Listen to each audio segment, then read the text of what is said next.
Well, what a trip it is for me to be here and see Rhonda and Jane doing their thing. It really just makes my heart sing. Just out there seeing how polished these two are and what kind of leadership capability they have, and just killing it. I mean, just awesome. And when I think about that, think that I had some small part in that, it just makes me think I am really something special. And I take full credit for every good thing that happens here. And same with Kyle up here, just great stuff. And thinking that I had a small part in that, I am better than I thought I was. I mean, that's really awesome. I'm totally kidding here, but just to tell the story of Rhonda, I'm sure she shared a little bit, but she came into church as my administrative assistant and was awesome, as you can imagine. That would not surprise you. Incredibly professional. When I had my first child, Noah, I didn't really know what to do with Rhonda, actually, because she was so giving and so loving and just this beautiful giver-type person. Hospitality's like incredible in her. And she would just offer, to Lynn and I, my wife, to watch Noah and to care for him. And I grew up in a family where we just didn't show a lot of emotion or express love very much. And so I didn't know what to do with it. But what a gift that it was to me and my wife. And then when my daughter was born, same kind of thing, just so rich. I've been so blessed by Rhonda Baker and Randy and Kyle and Jordan as well. I mean, just really blessed. So thank you for having me. And hopefully I won't be lousy up here. And and actually, that might be really good, because then you'll know just how good you've got it and how far she's exceeded me now. So that's not so bad. She's right, though, when I told her that she really ought to pray about going to seminary. She just looked at me funny, and I'm sure she's told the story a little bit here and there, but from my perspective, as the guy who started, to plant that seed in her, you need to know that was a major heretical move for her to even consider going to seminary, because the tradition that had raised her in the faith told her in no uncertain terms, you're a woman, you know your place, and it's not leading a church. It's definitely not teaching men and women in the church. So if you saw my little fun little video that I kicked out, that is a total joke. For me, when I told her about that, I was like, well, of course you should. You've got it all going on. You should go for this thing. And in my head, I grew up a pastor's kid in a very open-minded household. I have two older sisters and a mom. They're just amazing and great leaders in their own capacity. So it just never dawned on me that this could be a problem. You know what I mean? Or that anybody else would have a problem with it. And so when I saw Rhonda struggling with it, it just kind of befuddled me. But I understand now, so much more now, that it was a major mountain for her to get out of the way in order for her to continue on. And even as she went through seminary and graduated and did so well in seminary, just to brag on her a little bit, even as she was looking for where do I go next, still those voices were in her head just a little bit. Should I be the lead somewhere? Is that really okay? And it wasn't a giftedness thing. It was those old tapes running in her head. And so it's just so exciting for me to see you two up here doing what you're called to do with all your gifts and strength and just going for it. That's just awesome. You are so blessed. I think you know that, but you are so blessed to have these two. It's awesome. And so actually, what I want to talk to you about is related a little bit, at least tangentially, to what Rhonda went through to get here. And I came across this text, thinking and praying about what do I want to do with you all today, and came across this text. You ever had one of those texts that you read, going through your Bible devotional after study or whatever, and you give it one pass, and you think, well, that was interesting, that was kind of cool, and then you try to move away from it, and it doesn't let you go. This is one of those texts for me, where the more I looked at it, the more I thought about it, it just kept gnawing at me. And I think there's something here that may be helpful for you. And I'm going to read it to you.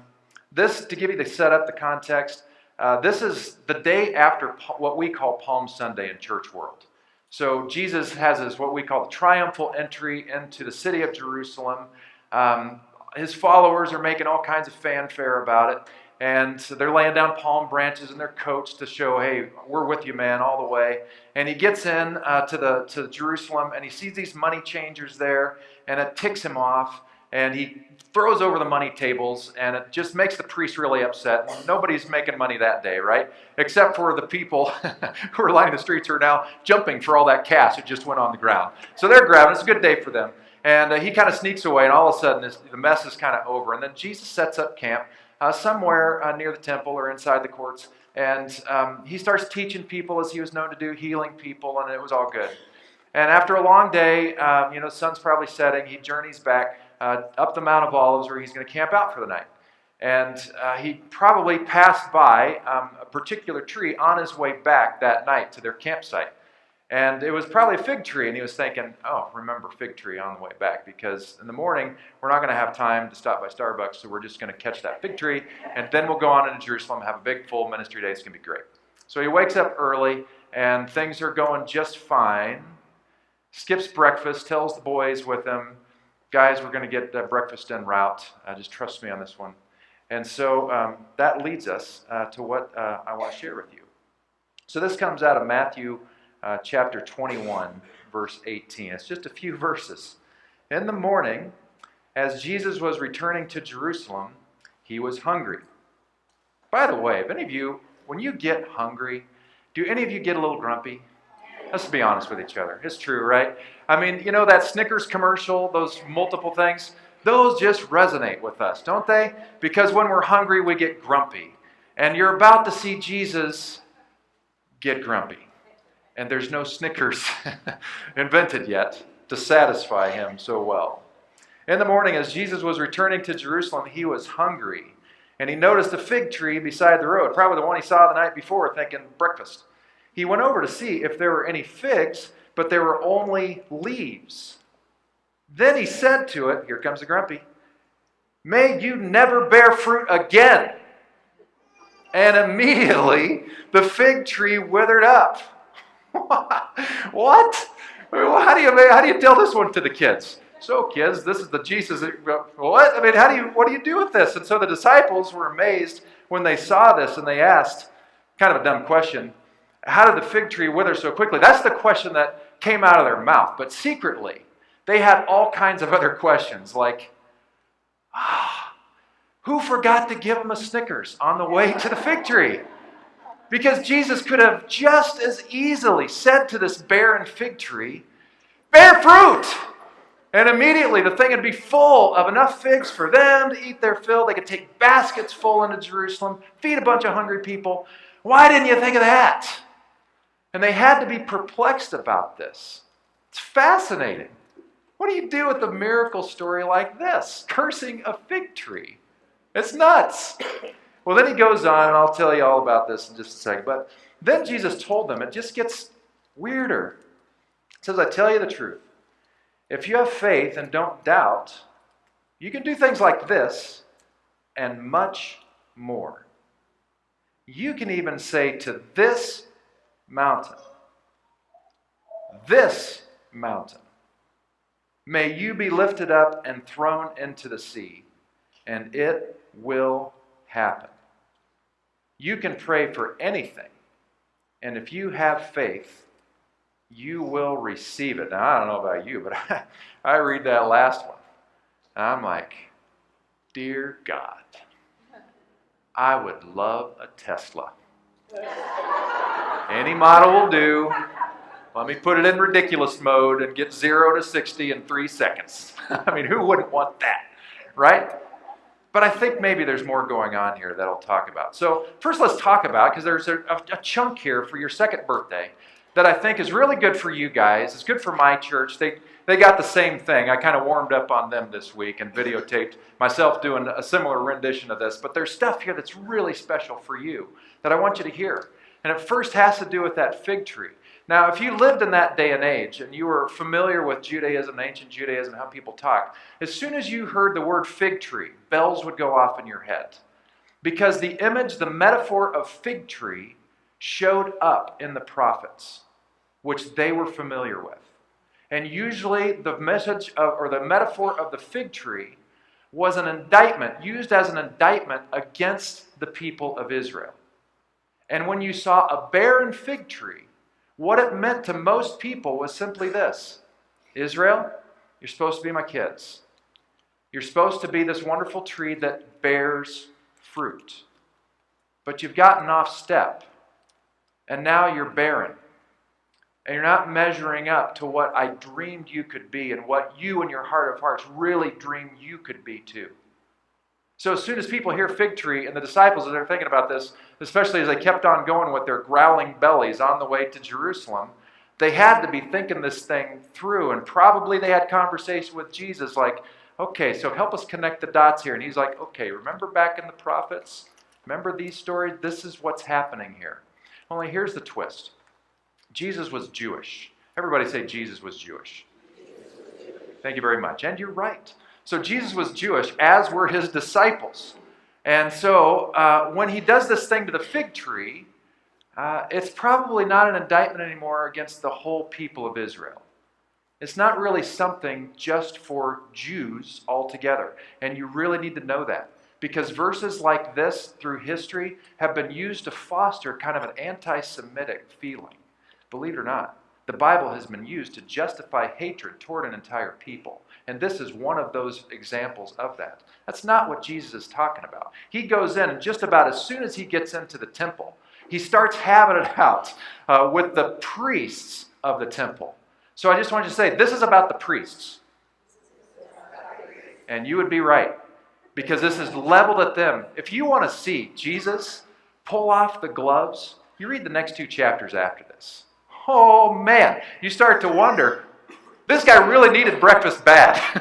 And nobody fed him yet, apparently, because he just lets loose on these guys. He is very upset. When we connect those two things together, when we see him going toe to toe with the priests and just letting them know, this is what you've done, then all of a sudden, the fig tree being barren makes total sense. The fig tree passage, this little moment, is a lens to look at what happened with those priests. And you got to wonder, we like to kind of categorize, I don't know if you've realized this, but we as human people, we like to go black and white on things, just keep them really separate. And when it comes to the Jewish priests and stuff who are running the show in Jerusalem, we kind of do that. We just kind of want to excuse the whole lot of them and say, oh, those evil people, I can't believe they got away with that. But, I don't think that's exactly fair. I want to believe that they were trying to do the best they could. And they had a complex situation to handle with the Roman government and all that. But they missed the mark. And what it made me wonder is how could they have missed this so much? When they knew what they were supposed to do in leading the people of God, how did they blow it? And I think the answer is actually kind of obvious. Because when they looked at their tree that they had fostered and developed, when they saw this grand, beautiful, deeply rooted tree, and they looked at those glorious, large fig tree leaves, they had to think to themselves, we've really done something here. And you know what? They probably even went further. They probably started talking about how much good they'd done in the world, being a beautiful, leafy fig tree. You can just imagine them around their own banquet tables just saying to each other, hey, did you hear about so-and-so? Oh, is he sun-scorched? But he came to our tree and he found rest from the sun in our shade. And somebody else, the rain started coming and they just needed some kind of shelter. They were soaking wet and they came and they got out of the cold that day because of our wonderful, big, green, leafy fig tree. We are really something. I think they were blinded by the majesty of their tree, and yet they forgot that that really wasn't what they were made for. The fig tree was made to produce what? Figs. It's not enough to just be this big, beautiful, green, leafy tree. You're supposed to do something. You're supposed to bear fruit. More fruit than you can possibly eat, by the way. In Northern California, everybody kind of gets into growing their own trees with fruit on them. And so we've got a bunch of citrus trees in our backyard, and it's fun just swapping stories with people about how many Meyer lemons are coming on my tree. And at first, when it was just a little tree, it didn't produce enough but just for our own family. Now, it has so many lemons on it, there's no possible way that we can eat them all. I got a guy that comes to a Bible study that I lead every week. Every single week, he brings a new paper bag filled to the full with navel oranges out of his backyard. It's crazy. He knows there's absolutely no possible way I can eat all those oranges.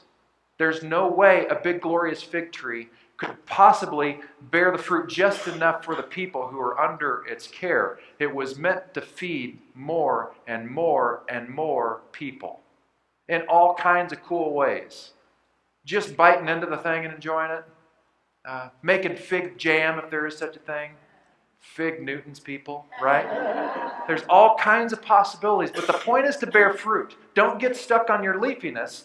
Bear fruit. And so, lesson 1 and 2 for Sin City Church is as awesome as you are, and you are awesome. Be careful, because there is a human tendency to look at the wrong thing, even a very good thing, and to be so enamored with the very good thing that you really miss the point of being, which is to bear fruit. Point 1, don't get so distracted by your beautiful leaves that you forget what you're supposed to do. Point 2, never stop bearing fruit. It's about bearing fruit. Now, my church experience, part of my call, I kicked around the idea of planting a church right as I was thinking about going to Napa and sorting that out with God. But really deep in me, I'm about renewal and transformation. And I grew up, I'm a third generation pastor, and have a deep love for the church, and it grieves me deeply to see churches dying. And so part of my core calling is to go into churches that are dying and help them come back to life. And we did that a little bit in Princeton and got that thing cooking. And I was just completely cocky and full of myself, hard to believe. And I went out to Napa at 29 years old, and this was a church that had something like, 70 people. And the average age was also 70. This is a church on its way to death in a hurry.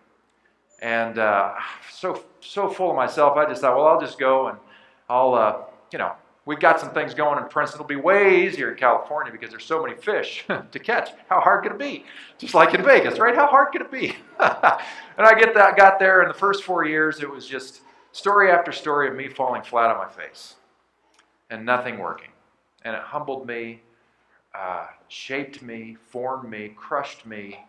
I resonate with the things that Kyle had to say this morning, and you know what? If we allow it, our failure becomes our greatest ally, because God uses it to show things about ourselves that are real and true that we need to look at. And so it was a source of me thinking through who I am, what I'm about. But you know what happened to my church before it was almost dead? Oh my goodness, Gabriel is calling. So, but here's what was going on in my church. They got pretty impressed with their big green leafiness. And it was almost too late before they figured out they needed to be fruitful. So those are your two lessons. I mean, we could go have lunch right now, really. That's enough. But that's not where Jesus stopped. And this is the part where it gets really interesting. He says to the disciples, they ask the polite question, how did this happen? And he says, you're going to do more than this. You're going to say to this mountain, be removed and be thrown into the sea, and it will happen.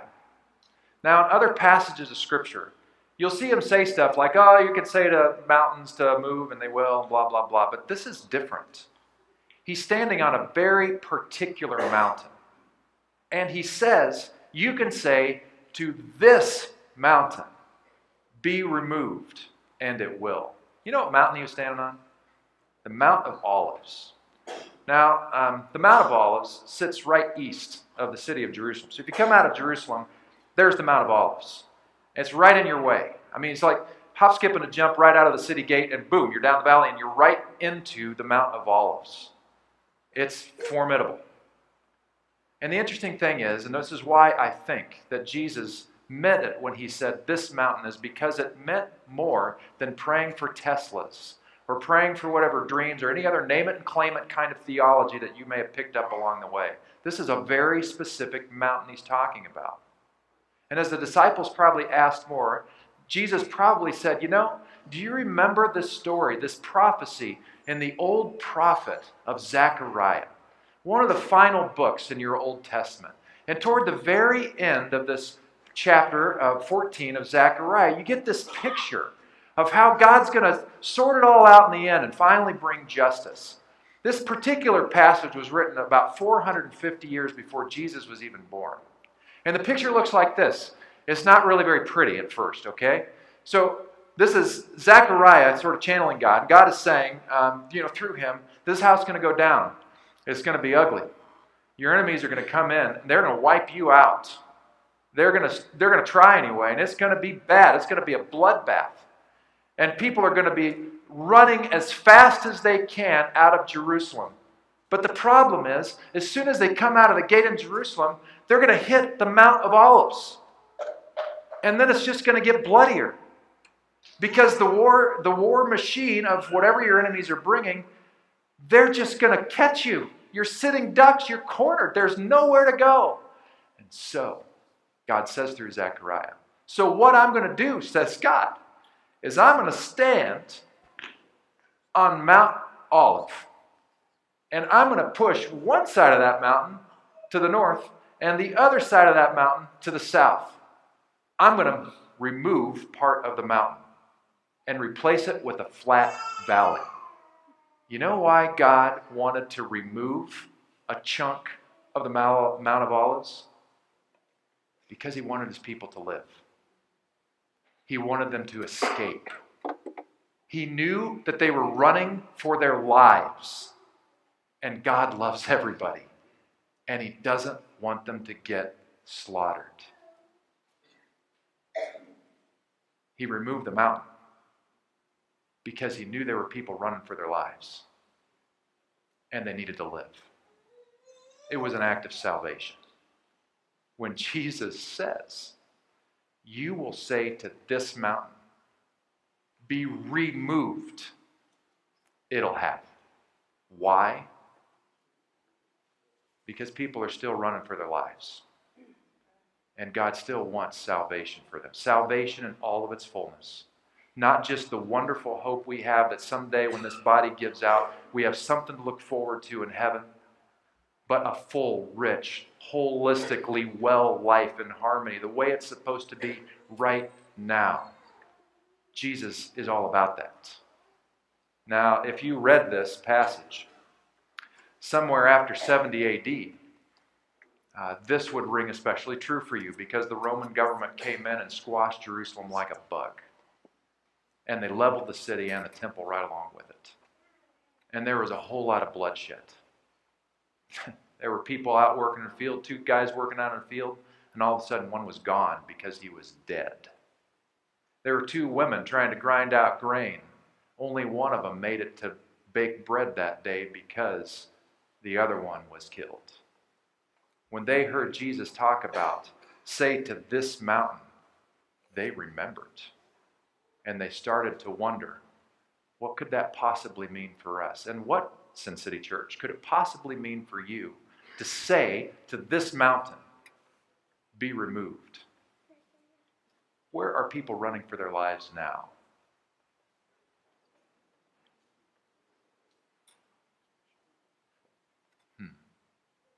Well, just a couple of stories here. Help you know that Jesus faced this himself. Now, I'm about to say something that might trouble you a little bit, might mess with you for the rest of the day, and I'm totally fine with that. We have a picture, especially in our time in history and Christian history, where we want Jesus to be Superman.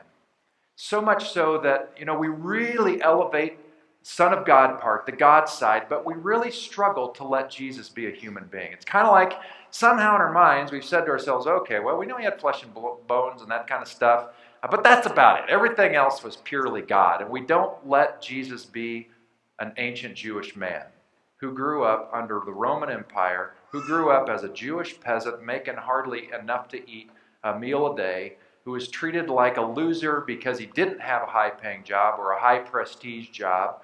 And we forget about that. We forget about what that does to a person if you grow up under that kind of oppression. And we forget about what that might do to shape your eyes. And we don't very quickly allow Jesus to be affected or impacted by the culture that raised him.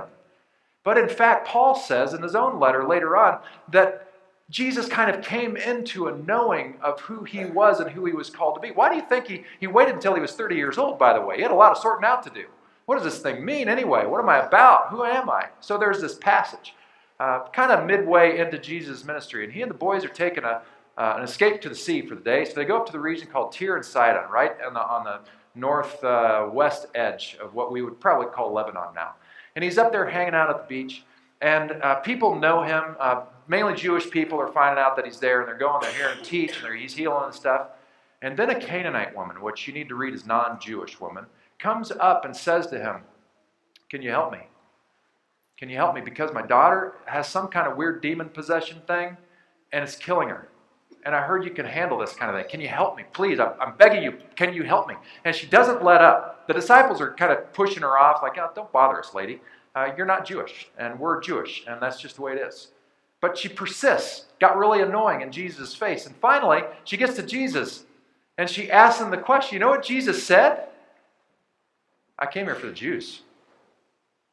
It would be inappropriate for me to feed to the dogs what was meant for the Jews." Oh, that's not the warm, fuzzy, let's have a hug with Jesus, is it?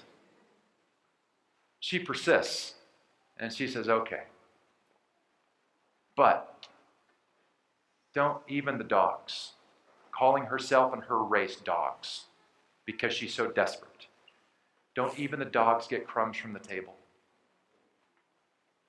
And it's like something shifts in Jesus' head. It's not the first time. He had this happen earlier with a Roman government guy, army guy.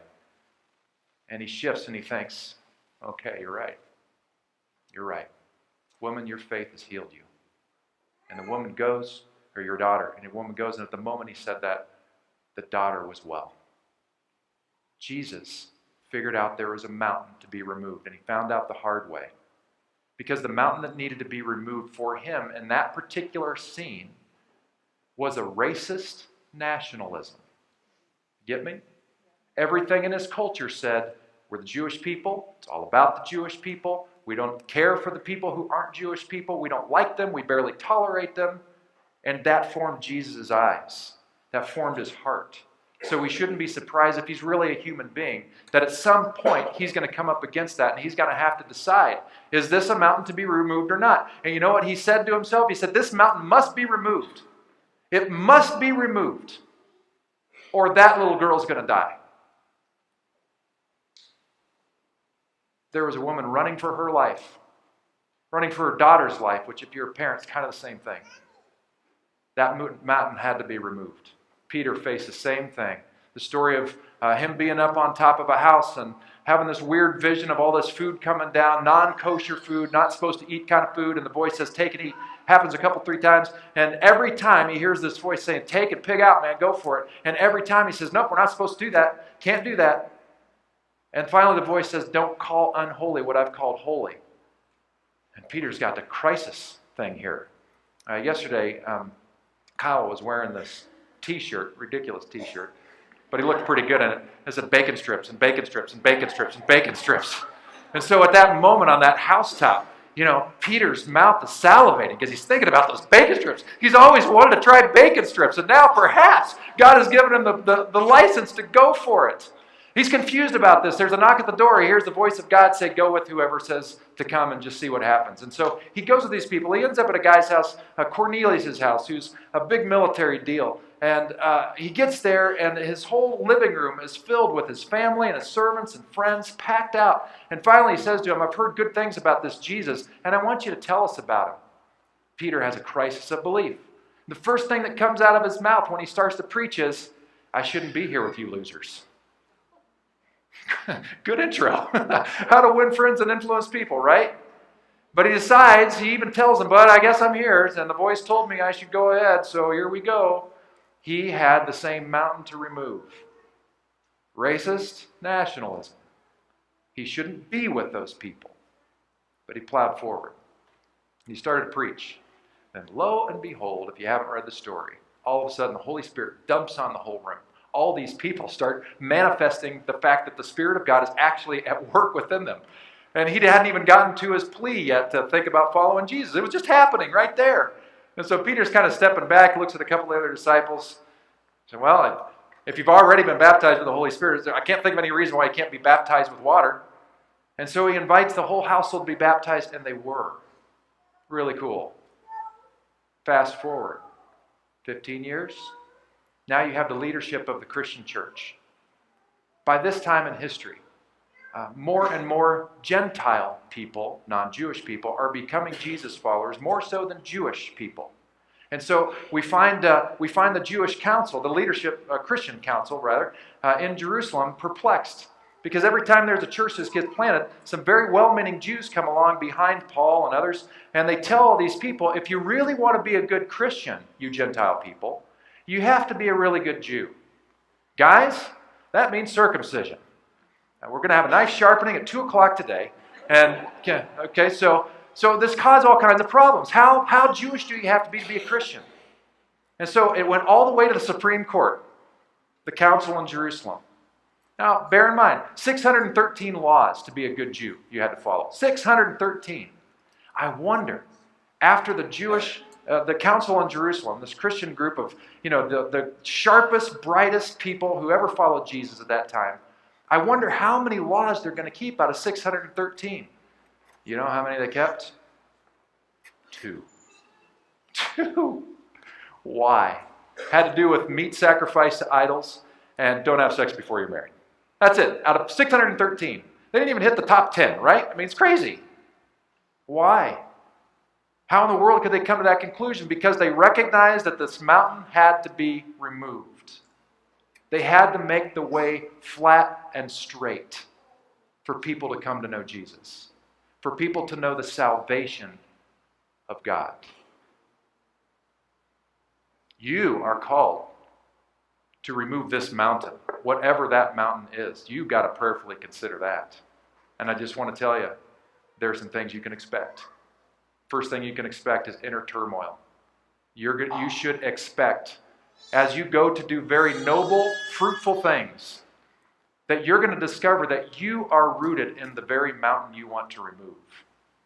That there is a part of you that is used to this mountain. That's just the way it's always been. And to remove that mountain and throw it into the heart of the sea is going to be difficult for you personally. You are going to have to get over your biases, your prejudices to do this thing.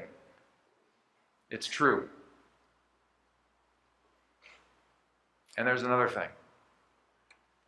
Not only are you going to have your own inner turmoil as you pray to remove this mountain, you know what else is going to happen? You're going to get kicked back.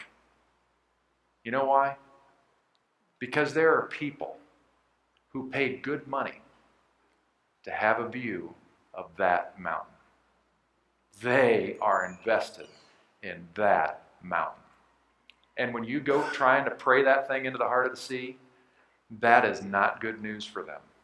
It may be great news for the people running for their lives. Bad news for the guy who just built his house with the mountain view. See what I'm saying here? What is the mountain that needs to be removed? Where are people running for their lives? What obstacles are in the way of people that you know right now? If those obstacles were removed, they just might be able to find God and the salvation God offers through Christ more effectively. Who are those people? Rhonda told me that you guys are kicking around the idea, praying about the idea of a children's ministry that has a focus toward special needs kids, autistic kids. We experienced that in Napa. The family has since moved out of the way. And I want to tell you something. That's an awesome mountain to remove because entire families are kept from the fullness of salvation that God has for them. It's a great mountain to remove. But I want to tell you the very things I told you will happen, and they happen for us. I got great people that I get to lead and call my friends, and we learn together about Jesus. But there were people invested in the mountain, the way things were right then and there. And they didn't like some of the special things we needed to do to make room. They were invested in the mountain. We expect that to happen.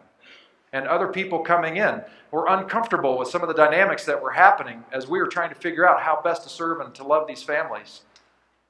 And they were uncomfortable with it because they had in their mind a particular mountain view. But you know what? It's worth it.